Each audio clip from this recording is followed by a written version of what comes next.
चलिए आज प्रेम्बल की बात कर रहे हैं कि प्रस्तावना आखिर क्या है।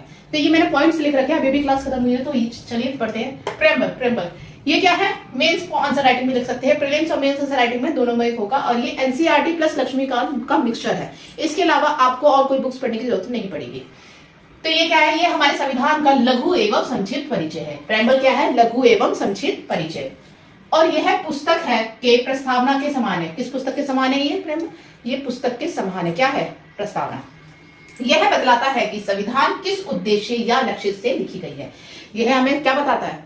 यह बताता है कि संविधान जो है हमारा, संविधान किस उद्देश्य और किस लक्ष्य से लिखी गई है, इस ये बताता है हमारा। क्या बताता है? प्रेम्बल, प्रस्तावना। यह संविधान सभा के लक्ष्य आकांक्षाओं जिसे हासिल करना चाहते हैं उसे दर्शाता है। मतलब जो हमारा संविधान है, प्रस्तावना है, प्रस्तावना बताता है कि जो हम लक्ष्य को हासिल करना चाहते हैं, जो हमारा है, जो आर्टिकल्स हैं, अनुच्छेद है, उनको हासिल करना चाहते हैं, उसे क्या करता है? दर्शाता है। उसे क्या करता है? दिखाता है। जैसे कि एक रूल बुक्स होती है, हमारे डेली दिनचर्या में भी होती है कि डिसिप्लिन कितनी इंपॉर्टेंट है, उसी तरीके से ये संविधान भी एक हमें रूल बुक देता है कि हमें ये करना चाहिए, ये नहीं करना चाहिए। ये हमारे रूल्स तय किए गए हैं ताकि हमारी लाइफ अच्छे से स्मूथली हो सके। इसलिए हमें कुछ बातों का ध्यान रखना पड़ता है। इसमें आर्टिकल्स मिलेंगे, आपको बहुत सारी चीजें सब मिलेगा। तो ये है प्रेम्बल। सिर्फ प्रेम्बल इतना ही नहीं है, और भी है। रुकिए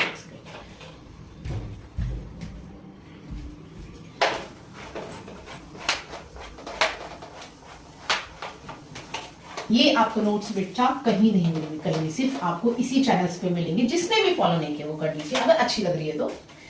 बाकी आपको ऐसे ऐसे ही नोट्स मिलेंगे, इससे अच्छे भी मिलेंगे, और शॉर्ट नोट्स भी। अगर आपको अच्छे शॉर्ट नोट्स लिखने हैं तो कैसे लिखने होंगे? इसमें शॉर्ट नोट्स भी लिखने होंगे, तो मैं नेक्स्ट क्लास में बताऊंगी, फॉलो जरूर कर लेना। चलिए हम बात करते हैं फोर्थ पॉइंट की। तो फोर्थ पॉइंट क्या है? अब यह आने वाली पीढ़ी के लिए, यह आने वाली पीढ़ी के लिए क्या है? यह आने वाली पीढ़ी के लिए गाइड के रूप में, गाइड के रूप में, गाइड के रूप में कार्य करता है। जैसे कि अभी मैंने आपको बताया था ना कि हमारे कुछ रूल्स जो हम फॉलो करते हैं, कार्य करते हैं, तो जो आने वाली पीढ़ी, जो हमारा फ्यूचर है, उसको क्या कर रहा है? गाइड कर रहा है कि हमें ये चीज करनी चाहिए, हमें ये चीज नहीं करनी चाहिए। इसे ही हम संविधान प्रस्तावना कहते हैं। आगे देखिए, ताकि वे संविधान, ताकि वे संविधान, ताकि वे संविधान के लक्ष्य एवं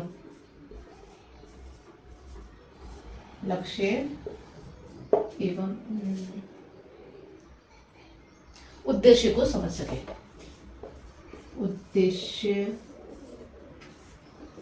को समझ सके। ये प्रेम्बल क्यों बनाया गया? प्रस्तावना कि जो हमारे आने वाली पीढ़ी है, हमारे जो आने वाली पीढ़ी है, जो हमारा फ्यूचर है, वो इस उनकी क्या है? गाइड बुक की तरह है कि इसमें आपके रूल्स हैं, उनको आपको फॉलो करना है, कार्य करता है। इसकी ताकि वह क्या है? संविधान के लक्ष्य को समझ सके, उद्देश्य को समझ सके। जैसे कि आप स्टूडेंट्स हो, अब आपने ग्रेजुएशन कर ली होगी। ग्रेजुएशन के बाद को आपको क्या करना है? आपको भी पता है, आपको सक्सेसफुल होना है। सक्सेसफुल के लिए क्या करना पड़ेगा? आपको पढ़ना पड़ेगा। पढ़ना तो आप अपने हिसाब से टाइम टेबल्स बनाते हैं, तो वैसे ही आने वाली पीढ़ी के लिए हमने बनाया जो कि संविधान के उसके उद्देश्य के बारे में समझ सके, लक्ष्य के बारे में समझ सके, कोई गलत काम वगैरह नहीं कर सके। आगे देखते हैं, फिफ्थ पॉइंट लास्ट। ठीक है, फिफ्थ पॉइंट क्या है? चलिए देखते हैं। भारत के सर्वोच्च न्यायालय, भारत के सर्वोच्च न्यायालय, क्या बोल रहे हो? हाँ बेटा, अभी कब आ रही ना, आप देखिए, सर्वोच्च न्यायालय। हाँ, इसे आप नोट डाउन करते रहिए साथ के साथ। संविधान न्यायालय ने संविधान, आपको दिखाई तो क्लियरली दे रहा है ना? हाँ, संविधान निर्माताओं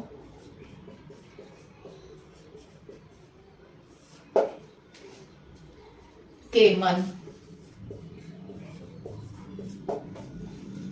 के मन दिमाग को पढ़ने की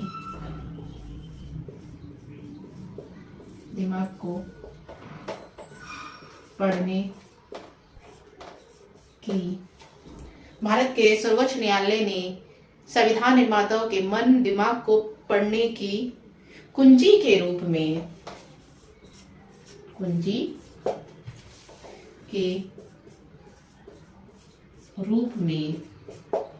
आप लिखते रहिए, नोट डाउन करते रहिए साथ के साथ, हाँ, जिससे कि आपको जल्दी होता रहे। रूप में बताया है, क्या है? कुंजी के रूप में बताया है। आपको वैसे तो ये मैंने चैप्टर पहले भी पढ़वा चुकी हूँ, तो आपका रिवीजन ही चल रहा है एक तरह से। ये अध्याय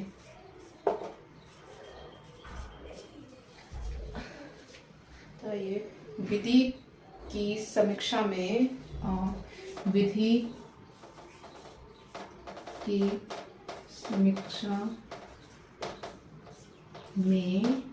सहायक है। समीक्षा अरे थोड़ी सी मिस्टेक्स हो गई, एक सेकेंड बस। विधि की समीक्षा में सहायक,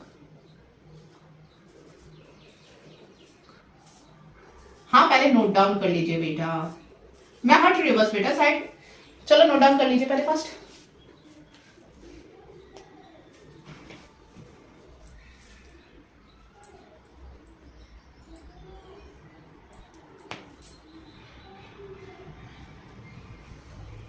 चलिए हो गई। अब आगे की तरफ बढ़ते हैं हम प्रेम्बल में।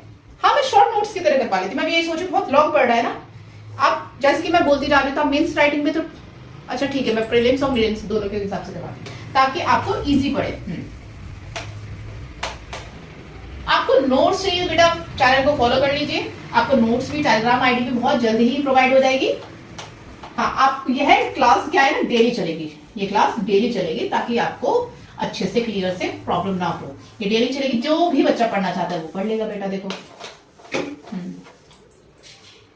नौ, अब बात करते हैं हम 42वें संविधान की। किसकी? 42वें संविधान। वैसे तो मैं बड़ा ही लिख रही हूं ताकि आप लोगों को सबको समझ में आ सके। संविधान संशोधन का मीनिंग आई होप सबको पता होगा। मैंने कई बार बताया क्लास में, किसको नहीं पता बेटा? छोटी छोटी चीजें हैं, सबके मीनिंग पता होने चाहिए, जब ही आप आगे क्या है ना बढ़ पाओगे। इसलिए बोलती हूँ संशोधन। जैसे कि आपकी कोई बुक है, ठीक है, उसमें करेक्शन वगैरह मतलब टाइम के हिसाब से, जैसे कि अभी फ्यूचर में नई पीढ़ी आ रही है तो उनके अलग होंगे। हमारी पीढ़ी कैसी थी? अलग थी। हमारी जनरेशन कैसी है? अलग है। जो आने वाली है वो अलग होगी, अपडेटेड होगी। तो कोई भी चीज अपडेट, सिस्टम अपडेट होता है ना, जैसे कि वैसे ही कोई भी अपडेट, जैसे कि संविधान को भी कुछ अपडेट करना है तो उसमें क्या है? संशोधन करना, मतलब करेक्शन करना। करेक्शन भी नहीं बोल सकते, अपडेट करना ही बोल सकते हैं कि हमें कोई चीज उसमें या तो ठीक करनी है या डालनी है, उसको बोलते हैं। ओके, संशोधन मीन्स